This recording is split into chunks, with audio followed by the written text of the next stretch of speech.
In South Africa's Fynbos, a biome forged by fire, the Protea safeguards its legacy within armored follicles.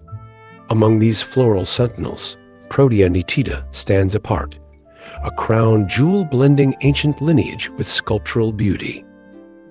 Unlike its shrubby kin, this species evolves into towering trees, its robust trunk yielding rare, durable timber, a singular feat in the Protea genus.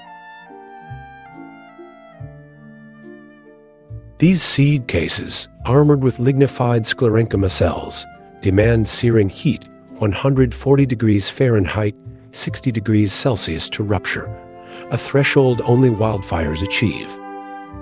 This pyrrhuscent strategy unlocks a fiery rebirth.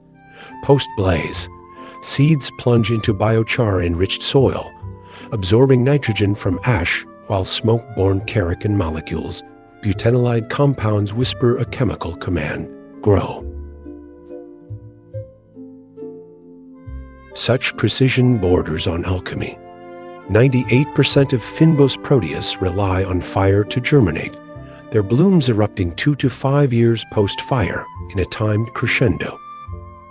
These fiery, synchronized flowers lure sunbirds and unique insects, weaving a mutualism as old as the flames themselves, a testament to nature's mastery of destruction and renewal.